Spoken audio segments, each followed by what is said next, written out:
Hello everyone, আসসালামু আলাইকুম। Welcome to my new another video. This is Rony here. I hope সবাই ভালো আছেন আর আপনাদের দোয়াতে আলহামদুলিল্লাহ আমি অনেক ভালো আছি।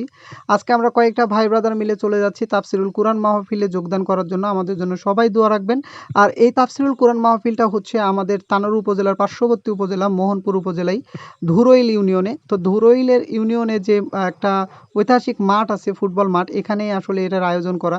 আর এখানকার কর্তৃপক্ষের কথা কি বলবো, আপনারা দেখতেই পাচ্ছেন যে অনেক দূর থেকে একটা লাইটিংয়ের ব্যবস্থা করছে যাতে গ্রামের মানুষরা, মেয়েরা খুব নিরাপদে এই রাস্তা দিয়ে যাওয়া আসা করতে পারে। আর অনেক দূর দূরান্ত থেকে যেহেতু লোকজন আসে সেটা আপনারা চোখে দেখতেই পাচ্ছেন ক্যামেরায়, কারণ ভ্যান ভর্তি করে মানুষজন আসতেছে। আর এটাই হচ্ছে ওই ফুটবল মাঠ, দেখতেই পাচ্ছেন কত বড় এবং কত সুন্দরভাবে তারা এখানে আয়োজনটা করেছে। আর আমি দোয়া রাখি যাতে একটা সময় যখন মাহফিলটা শুরু হবে তখন যাতে মুসল্লিরা কোনায় কোনায় ভরে যায়। আর কোনায় কোনায় ভরেও যায়, এটা কিন্তু ঠিক কথা। কারণ যেই গ্রামে তাফসিরুল কোরআন মাহফিল বা ইসলামিক জালসার আয়োজন করা হয় ওই জায়গায় কিন্তু বিভিন্ন দূর দূরান্ত থেকে লোকজন আসে এবং আত্মীয় স্বজনরা প্রতিটি বাড়িতে মানে একদম কানায় কানায় ভরে যায়।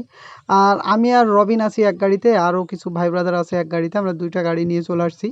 আর এই তাফসিরুল কোরআন মাহফিল বা ইসলামিক জালসা উপলক্ষে যে বাজারগুলো বসে এগুলোতে অনেক মানুষ হয় এবং গ্রামের সেই সাধারণ মানুষগুলো এখানে আনন্দ করে, জিনিসপত্র কেনাকাটা করে।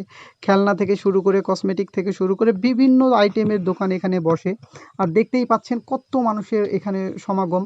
ব্যাপারটা আসলেই আমার কাছে অনেক ভালো লাগে। তো রবিন বলল যে ভাইয়া চলো আমরা একটু বাজারের মধ্যে থেকে ঘুরে আসি। তো আমরা গাড়িটা এক জায়গায় পার্কিং করে বাজারের মধ্যে এসে সর্বপ্রথম যেটা আমার চোখে পড়ে সেটা হচ্ছে এই যে আলুর পাঁপড়গুলো। এগুলো ইসলামিক জালসা বা ওই যে তাফসিরুল কোরআন মাহফিল ছাড়া কিন্তু খুঁজে পাওয়া যায় না, খুব রেয়ার। এজন্য আসলে আমরা, আর দেখতেই পাচ্ছেন যে কত সুন্দরভাবে দোকানগুলো সাজানো, সমস্ত ক্রেতারা ভিড় জমাচ্ছে। আর আমি এখানে বসে বসে একটা পাঁপড় খেয়ে নিতেছি, কারণ পাঁপড়টা খেতে আমার কাছে সিরিয়াসলি অনেক ভালো লাগে। আপনাদের কাছে কেমন লাগে কমেন্ট করে জানাবেন।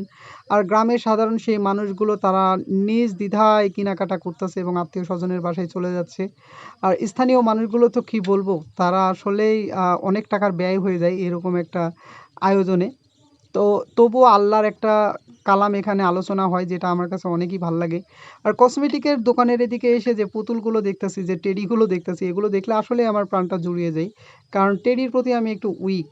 আপনারা যে যেই মন্তব্য করতে পারেন, এতে কিছু যায় আসে না, বাট পুতুল দেখলে আমার আসলে লোভ সামাল দিতে পারি না। তো এই ঠান্ডার মধ্যেও সব ভাই ব্রাদাররা বললো একটু আইসক্রিম খাবে, কারণ এটা মালাই আইসক্রিম, অনেক দিন পর আসলে হাতে পেলাম এরকম কুলফি। এজন্য হাতে নিয়েছি আর এগুলো খাচ্ছি, কারণ আমি জানি খাওয়ার পরে গলাটা ব্যথা করবে।